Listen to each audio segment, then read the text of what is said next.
Question है two sphere A and B of masses m1 and m2 respectively collide. A is at rest and B is moving with velocity v along x axis. जो B है along x axis move कर रहा है, V की velocity A rest में उससे collide कर रहा है.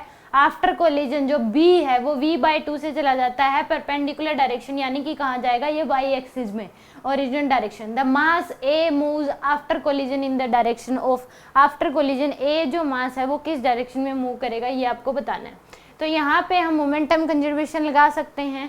तो यहाँ पे अगर हम लगाए P initial equal to P final, तो P इनिशियल m1 इंटू में V, यहाँ पे m2 आएगा, इसका मास कितना है m2, इसका मास है m1. तो यहाँ पे m2 इंटू में V प्लस वेलोसिटी एक इसकी 0 है इक्वल टू ये I कैप है आपके पास प्लस में m2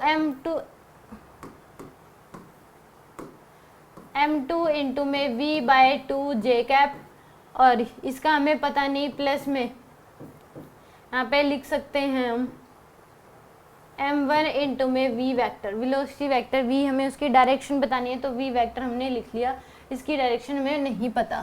तो यहाँ से अगर हम देखें तो m2 v I cap minus m2 v/2 j cap equal to क्या आ जाएगा m1 इंटू में वेलोसिटी वेक्टर.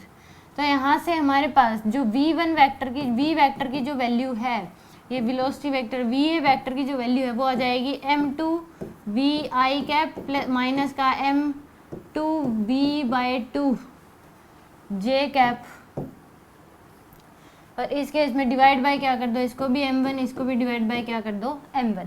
ये आगे आपके पास वेलोसिटी वेक्टर va की जो वैल्यू होगी वो इतनी होगी. बट इसकी अब डायरेक्शन बतानी है, तो डायरेक्शन अगर निकाले तो इसमें ड्रॉ कर लो, ये क्या आ जाएगी आपके पास, ये I कैप है तो इधर बना लो आप m2 बाय में m1 v,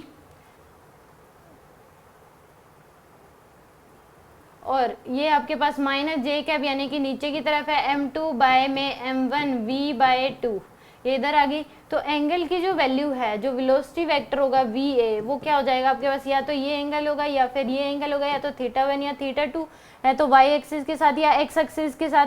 वैसे देखा जाए तो y एक्सिस इसमें गिवन नहीं है, x एक्सिस ही गिवन है और फोर्थ क्वाड्रेंट में है, तो इसका मतलब डी ऑप्शन क्या होगा इसका करेक्ट होगा, क्योंकि माइनस साइन दे रखा है θ equal to tan inverse 1 minus 1/2 है. तो फोर्थ क्वाड्रेंट के मतलब होता है जो है सारी वैल्यू क्या होती है नेगेटिव में होती है, थीटा की सारी वैल्यू क्या होती है नेगेटिव में होती हैं.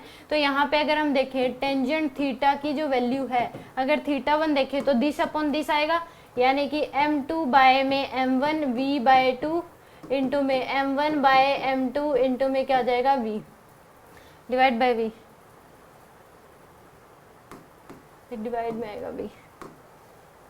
तो ये कैंसिल आउट, ये इससे कैंसिल आउट, यानी कि क्या आ गया 1/2. तो टेंजेंट θ1 की वैल्यू क्या आ गई 1/2, तो θ1 की वैल्यू आ जाएगी tan इनवर्स 1/2. ये आ रही है आपके पास. तो आप सोचोगे इस केस में हम पॉजिटिव ये भी कर सकते हैं ये भी, बट ये फोर्थ क्वाड्रेंट में तो इसलिए क्या आएगा माइनस साइन आएगा, यानी कि डी ऑप्शन क्या है इसका करेक्ट है.